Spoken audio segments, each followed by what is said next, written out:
Hey y'all, welcome to the Clock Tower. I'm Colton here with Brandon. A couple of tournaments to get caught up on, as well as one addition to the release schedule, and we will start with the tournament results from Belgium, May 25th, 25 teams. In first place, the Avatar list, Bar Standby, Overlord, and Caligura. In second place, the Stephen Avis Show, also known as Kevin and the Gremlins. Guilty Gear, Standby Salvage, Avatar, Bar, Standby, and Slime, Pants, Mirren. In third place, Ozki Gura, 8 Pants, Spy Family, and Chainsaw Man. In fourth, Kali Marine, Chainsaw Man, and Pants, Mirren, Slime. Immediately circling back around to the second place team. Avis, this is a direct appeal. I have no idea what's going on in this Guilty Gear list. This thing is wild. You've got the level 1 Standby combo that I can only assume is supposed to bring on the 2-1 that you then sack along with the level 1 backup to bring on the level 3 combo that, when it enters the board, gets you your CX to hand. So my guess here is that this is a 2-turn endgame. You're trying to spawn this out at 2, because every time this enters, you could just go get your CX. So you basically get guaranteed 2 turns worth of this. It's on attack, refresh your opponent's deck, no refresh point, or pay 2, burn 2. And you can do it as early as 1. That's true. You can do it as early as 1 if you bring out the level 2 standby target and then live at 1 another turn. Mm-hmm. Yes. Yeah. You search out the things in your deck to compress down, so you can potentially cancel to stay around at 1. Bring down the level 3 at 1, and go to town from there. So the idea is, as far as I can tell, bring that down early and keep it there, so you get multiple turns of your endgame combo. But yeah, no, I want to see a deck tech Avis. This is some spice for sure. Rest of top 4, nothing too crazy. Kali Marine isn't something you see a lot of, just because Gura is like strictly better Marine, but it's got a lot of the same cards in it as you would imagine. It's only running 19 triggers though, so like it's not trying to Kali as hard as most Kali combos. Like usually Kali deck will have 30 or more soul triggers in it. This one only runs 19 soul triggers, so you're just not going to hit as much. It's playing maybe more for its level 2 package with the backup and the Botan off of its combo. No Ames here either, so just 3 copies of the early play heal. So a little bit different look there. Rest of top 8, very straightforward. Really nothing too crazy here. One other Guilty Gear that plays into the bar top end. 4 Chainsaw Man from 5 to 8. A couple of Hololive, a couple of Avatar, a couple of Slime, and a Quint's 8 choice list as well. So Ava's kind of the only outlier in Belgium. Moving on to White Plains, New York. We were at this tournament. It did not go great. We crashed out at 3-3. You were on the Avatar choice top end, trying to master the elements with mixed results. I was on Hololive, didn't play well. Braden was on Azure Lane. The only teams we know for sure in New York were top 3. Chainsaw Man, Ozki Gura, and Guilty Gear Standby Bar. In second, kind of an odd Spy Family build. Choice top end playing 2 different bar combos. And it's not the 0 and the 2, it's the 1 and the 2. The level 1 bar combo has kind of been more or less ignored, I think, by most people, including myself, if I'm being honest. Just because like it doesn't do anything unless you have the bar on the board. It does get Ditch 1 Twin Drive and Salvage, so kind of an awkward combo. And then there's the level 2, which I like quite a lot. It just sits at 10 all the time. And it's basically less good Mirren, top check 4, add 1 to stock, add 1 to hand. And then, of course, the Anya choice Mocha top end. I'm imagining that the goal with this is to, at level 2, not focus on bringing the Anya down as much as using the level 2 combo to resource up to double Anya at level 3. This deck doesn't run the events to bring it down at 2, so Anya only comes down at 3 in this case. So we're looking at the Mocha top end being the closing engine, and then all of the other combos kind of being the resource gen to get there. And so because it's not using the events, you actually are kind of almost like saving resources in a way to not bring down the Mocha early. So you can just use those resources to power up your end game. Mocha at 2 is really good. Like, having access to Mocha at 2, especially 3-card Mocha, is really good. The problem, of course, being that you have to play the whole package that this card comes with. You have to sack off the event Rize, you have to play the event, it's a whole thing, and then it's pay one, pitch one on a choice that you're not really easily able to loop. It's very cumbersome. Like, I've tried to play this choice package, it does not feel good. So just eschewing the whole early game aspect of it and just making it your top end, honestly, I think that makes more sense to me. Like, in a competitive environment, I would rather play it that way than try to play it with the early play event. So, interesting list. First time I've seen the Your level 1 bar. I do really like the level 2 bar a lot. I've been pairing it with the level 0 bar and having some fun with that, just in like casual play. But I do think that there's some fun stuff in the Spy Family bar engine. Rest of that team was Chainsaw Man and 8 Salvage Quints. Third place was Overlord, 8 Salvage Quints, and Chainsaw Man. We also know what is in top 8, including a Chainsaw Man in every pot. Chainsaw Man on every single team in New York. Massively popular deck in the States. Like, more popular in the States than it is anywhere else, and it's popular everywhere. So it's just going to end up on all of these teams. 4 total Hololives, 3 total Slimes, and 3 total Spy Families. 1 Arifureta in top 8, and 1 Licorice Recoil as well. So nothing too crazy. The meta's really starting to coalesce now as we approach the end of the spring season. And I think that, the most obvious thing here is, Chainsaw Man is clearly the most popular deck in the meta. Hololive is a pretty distant second. Like, if you look how many of each have topped, you have 71 Chainsaw Man decks. If you just Control F for CSM, you have 47 Hololives, and crucially, only 32 Guras. So, like, Chainsaw Man literally on more than twice as many teams, more than twice as many Akis as Guras in top 8, which speaks to just how popular this deck is. But the real headline, I think, right now, over the past couple of weeks, is how much attention Avatar has been getting. 4 tops in Belgium, no tops in New York. But we were in New York, and the only deck anybody wanted to talk about was Avatar. We were there.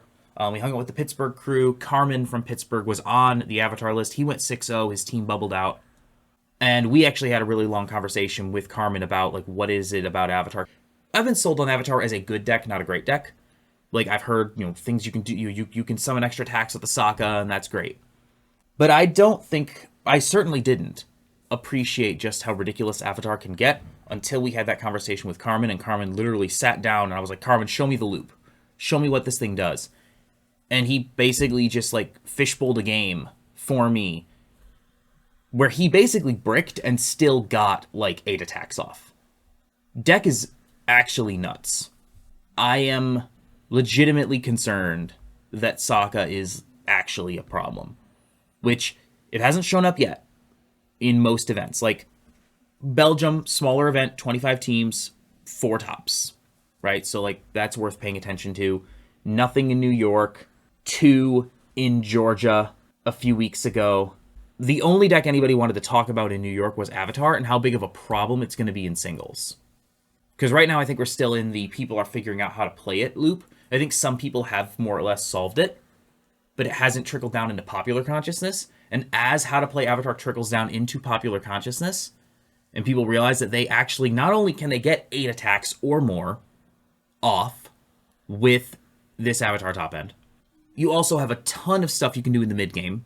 Summoning extra attacks in the mid-game, summoning extra combos in the mid-game, summoning defensive stuff to deny counterplay in the mid-game.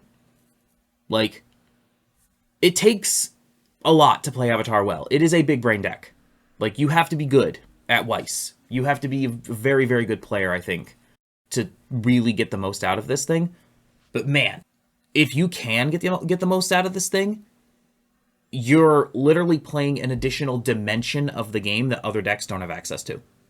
Yeah, no, I think it's going to be really interesting to see what's going to happen with that deck, because if it does get the popularity that it could, especially because the deck is cheap right now for the most part, that it could just pick up and become more prevalent, that we might see a lot more of that in the fall, especially with it not having as many results as some of the other things we've seen, like Chainsaw Man being on every team. Well, But that means that I think during the summer season, that it could just pass through the ban list hit that we're expecting to see from Chainsaw Man, meaning that come fall time, it might be Avatar all day. But that being said, we don't know what fall's going to look like because we don't know what's going to happen during the summer with the hits. Yeah, well, I mean, if there are no results, they're not going to hit it. The only thing that they've ever really hit with absolutely no results was IMA.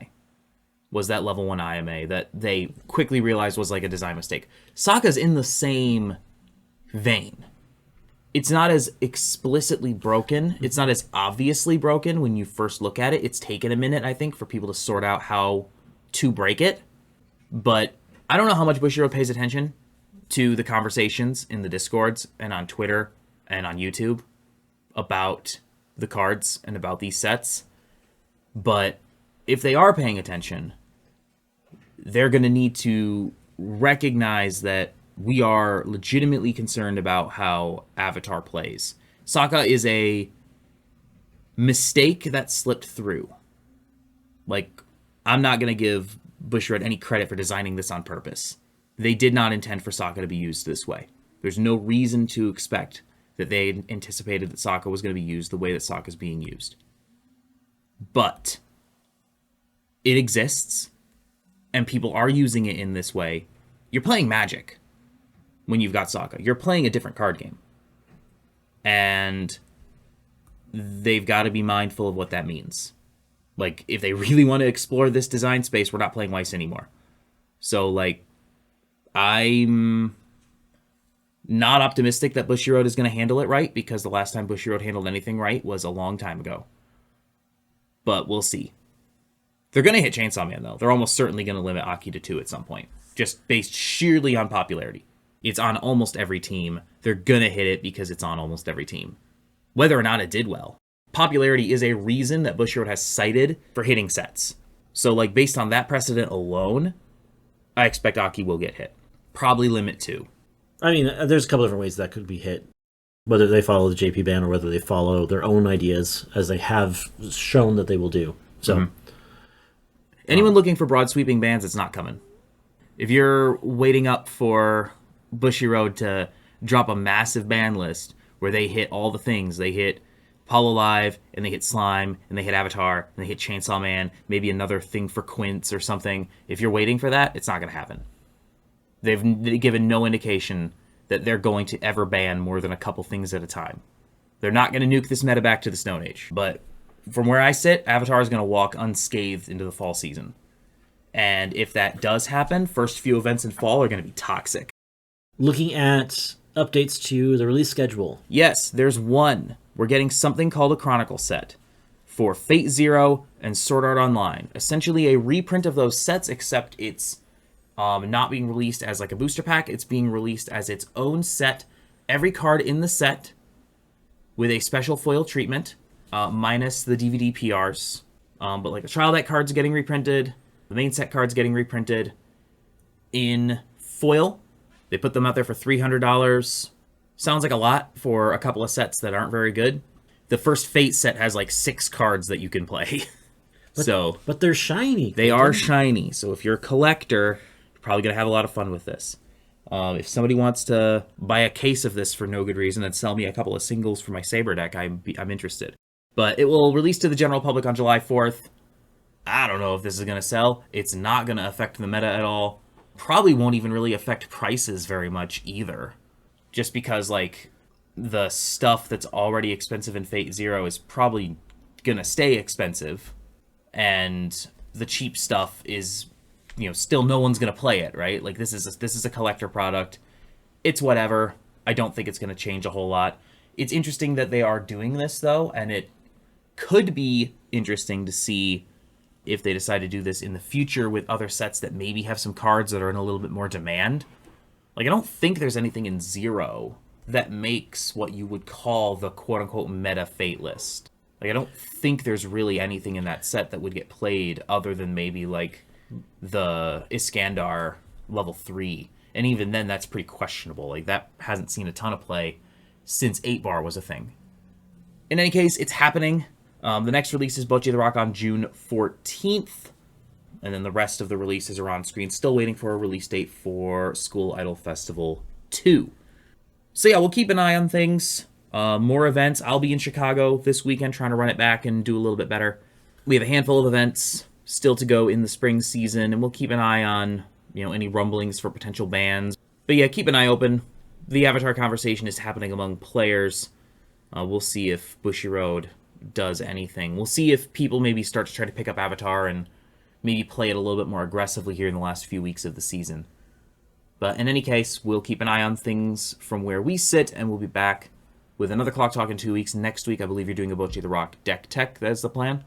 So we will see you then. Until then, thank you so much for watching. Please like, share, comment, and subscribe, and have a good one. We'll see you then.